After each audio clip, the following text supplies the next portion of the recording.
La République démocratique du Congo a transmis à Washington une liste restreinte d'actifs publics, notamment de projets d'exploitation de manganèse, de cuivre, de cobalt, d'or, de lithium à l'intention des investisseurs américains dans le cadre d'un partenariat minier dont ont indiqué deux autorités de la République démocratique du Congo. Une bonne ou une mauvaise chose? Bonjour, bonsoir. Nous vous saluons de partout où vous êtes en train de nous suivre. Nous, c'est Analysons Congo. Analysons Congo, nous venons aujourd'hui, nous sommes le 22. Nous nous permettons de venir devant vous pour essayer ensemble avec vous d'analyser et de parler des choses que vous et nous pouvons comprendre. Alors, nous nous permettons de faire cette analyse et essayer d'entrer un peu en profondeur, puisque de notre façon, de notre manière, à notre façon, nous avons remarqué qu'il y avait certaines anomalies qui nous demanderaient à ce que vous et nous puissions un peu en parler. Je vous demanderai de vous asseoir, de m'écouter et de me donner l'oreille. Vous savez que cette histoire du contrat américain, de l'accord entre les États-Unis et la RDC, continue à créer beaucoup de frustration et de discussions et de débats.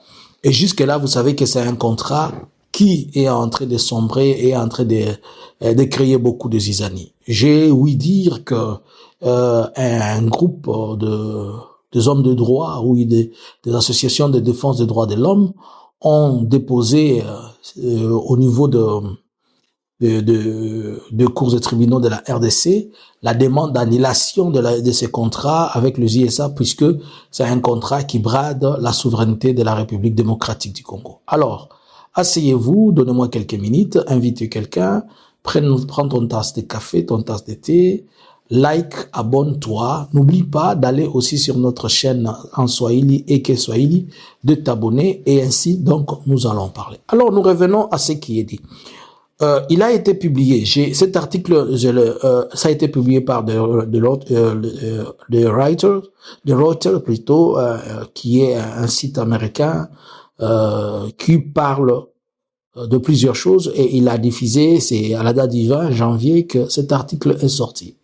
Alors, lorsque je suis entré à lire et à essayer de comprendre, selon moi, je suis en train d'analyser ce qui est dit. Ce qui est dit ici, c'est quoi? C'est que la République démocratique du Congo a présenté une liste potentiellement de certains sites qu'il juge que ce sont des sites peut-être, on ne sait pas, libres ou pas, mais qu'il a présenté aux investisseurs américains qui doivent venir en République démocratique du Congo.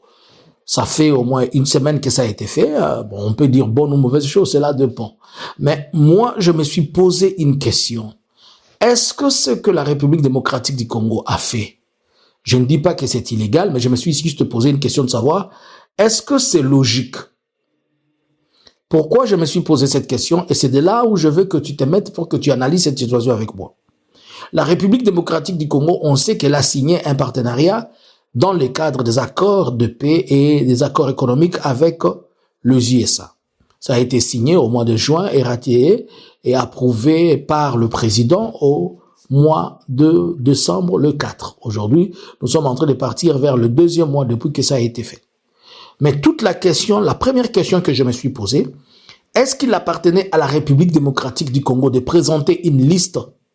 Si il appartenait à la République démocratique du Congo de présenter cette liste, que renferme cette liste? Et cette liste sert à quoi? Et qu'est-ce qu'il y a dans cette liste?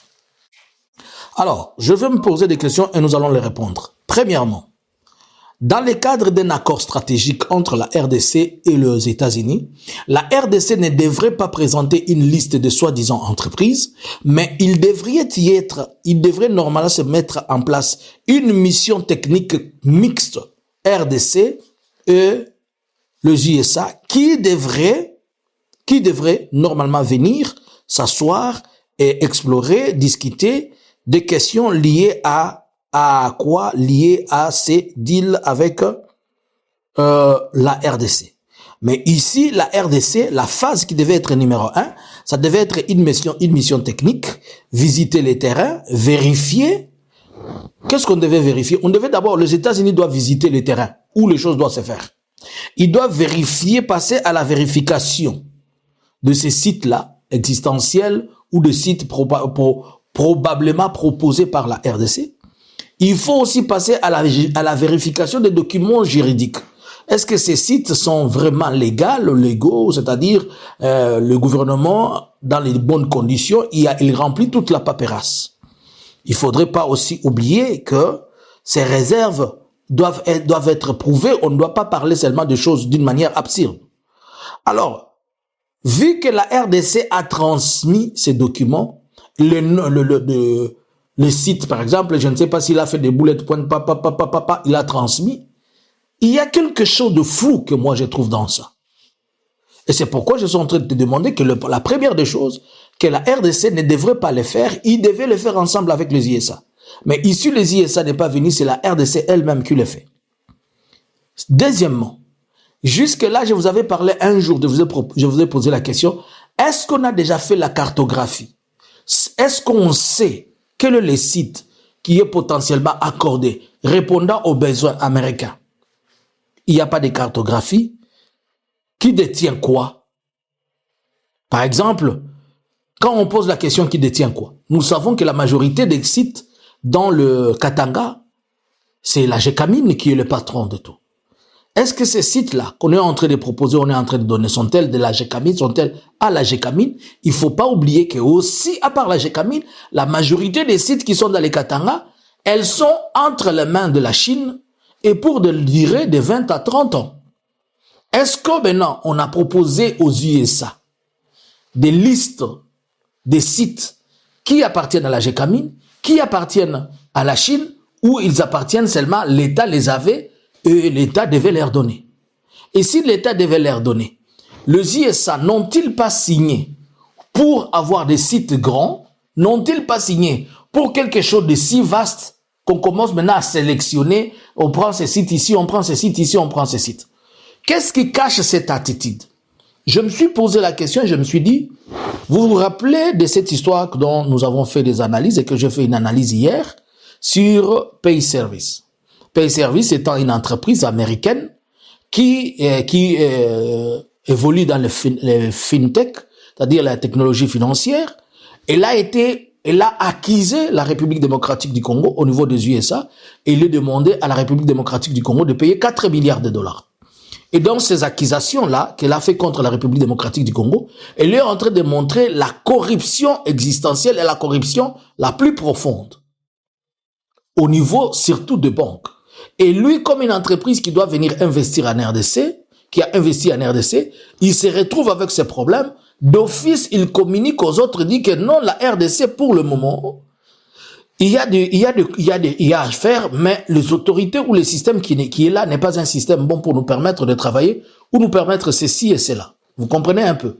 C'est dans ce sens que je pense que la RDC, pour draguer encore les USA, il a anticipé en envoyant un message vers les USA pour lui faire voir non, qu'on vous ment pas, voici les choses que nous avons pour vous, bla, ça, vous pouvez venir et les trouver. C'est comme ça que moi je suis en train de penser à ça. Il y a aussi un élément que j'ai relis à ce que je suis en train de dire. Vous avez remarqué que ces derniers temps, il y a beaucoup d'arrestations des jeunes Katangais. On les arrête, on les amène tous à Kanyamaka CC. Même hier à Lubumbashi, on a encore arrêté beaucoup de jeunes. Et vous savez que beaucoup de jeunes dans les Lualaba et ailleurs, ils font de l'artisanal. Et est-ce que ces carrières qui sont, ces artisanaux qui travaillent, ne peuvent-ils pas être obstacles lorsque le grand partenaire américain vont venir ou bien quand ils vont se planter? Donc il faut commencer à assainir et surtout que au mois de novembre, vous vous rappelez des gens qui étaient décédés par centaines à cause de ces choses. Et les USA peut-être n'aimeraient pas venir mettre les pieds là où il y a encore trop de saleté. Alors, le gouvernement de Kinshasa s'arrange à sa manière pour essayer de camoufler des choses, mais en réalité, ce qu'on est en train de camoufler ne sont pas aussi des choses claires. Le deuxième problème, je posais, à qui appartiennent les mines qui viennent de donner? Nous connaissons, comme je vous l'ai dit, que toutes ces mines-là sont des mines qui appartiennent, la majorité, elles appartiennent aux US et aux Chinois. Est-ce qu'on n'est pas en train de vendre du vent aux USA? Est-ce qu'on n'est pas en train de donner aux USA des sites qui ont des problèmes? Est-ce qu'on n'est pas en train de faire à ce que les USA viennent tomber dans une piège où on va demander maintenant aux États-Unis de pouvoir chasser la Chine?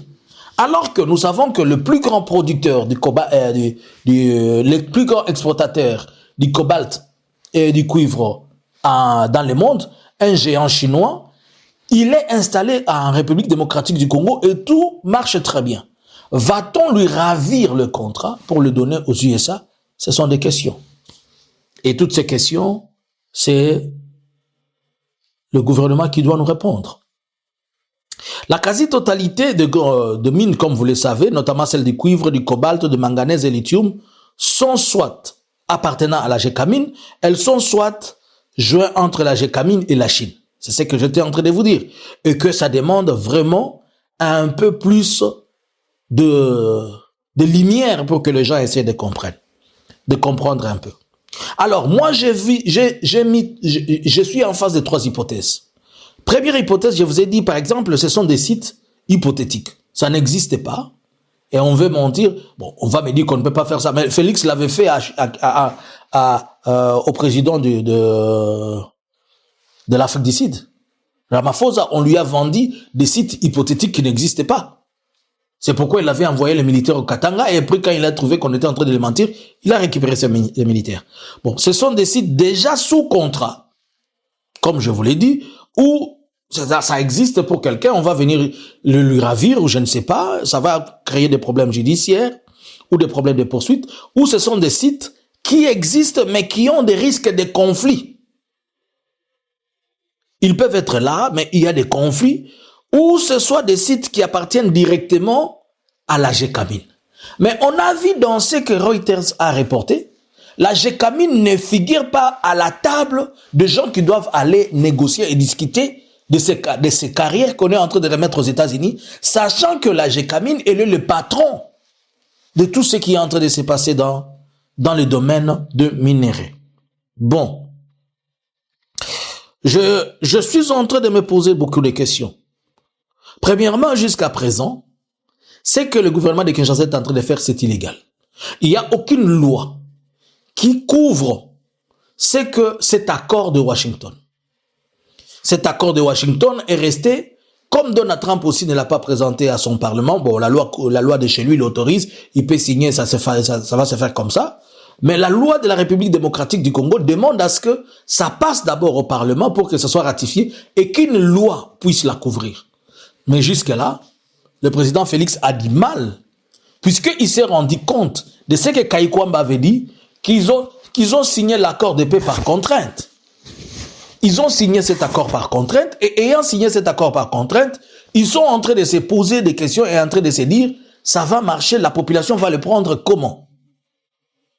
Et c'est comme ça que il y a trop de tralala, et que Zongi, on ne sait toujours pas qu'est-ce qu'il y a réellement. Alors, il y a tellement de questions, j'ai tellement eu du temps de m'asseoir et réfléchir qu'il y a tellement de questions dont je n'ai pas trouvé de tenants et des aboutissants. Pour tous ceux qui peuvent être intéressés, j'ai pu quand même griffonner quelque chose faisant un PDF de quelques 3 ou 4 pages concernant cela. Si ça vous intéresse, vous pouvez juste m'informer en m'envoyant votre adresse email. Gratuitement, je vais vous faire le PDF. Vous pouvez aussi l'exploiter de votre côté, puisque moi, j'étais en train d'analyser ce que l'article de Reuters disait. Et pour moi, la première anomalie que je vous ai sortie, c'est le fait que la RDC se précipite lui-même au lieu d'attendre une commission mixte. Maintenant, c'est comme ça, c'est après qu'ils disent qu'ils espèrent qu'une commission mixte vienne et que la commission mixte vienne ensemble, je ne sais pas, faire des trucs à gauche comme à droite. Elle est composée des ministres des Finances, ministres des Affaires étrangères, des histoires comme ça, cette commission mixte. Et on ne sait pas la délégation américaine, elle sera de qui et de quoi. Pourquoi cette course en avant? C'est toute la question. Que cache la forêt de ce comportement et de cette attitude? La RDC n'est-elle pas en train de nous cacher quelque chose? Le gouvernement, monsieur le président Félix n'est-il pas en train de vouloir chercher, je ne sais pas si c'est se protéger ou quoi, mais est-ce qu'il continue toujours à vouloir faire de beaux yeux? Et les beaux yeux qu'il fait aux États-Unis, ce sont des beaux yeux qui vont lui coûter cher. Je pense que ces contrats continuent à avoir beaucoup de problèmes et beaucoup de difficultés, et qu'il sera peut-être possible que les têtes de certaines personnes tombe par rapport à ces choses. Que pensez-vous? Est-ce que la RDC devait présenter une liste restreinte ou bien il devait attendre qu'une commission mixte vienne ensemble pour vérifier une commission mixte, c'est-à-dire États-Unis, Congo? Il ne faut pas aussi oublier que le Rwanda fait partie de ça. Que pensez-vous? À vous les claviers. Allez vous abonner sur Analysons Congo Swahili. Eke Swahili sur YouTube, sur Facebook et sur TikTok. Ça s'écrit seulement Eke Swahili. Merci à tous de nous avoir suivis. Restez connectés avec nous. On vous aime beaucoup. Likez, partagez. Nous, c'est Analysons Congo. C'était pour vous le professeur Jean-Luc Kamani. Bonjour, bonsoir. Analysons Congo subscribers.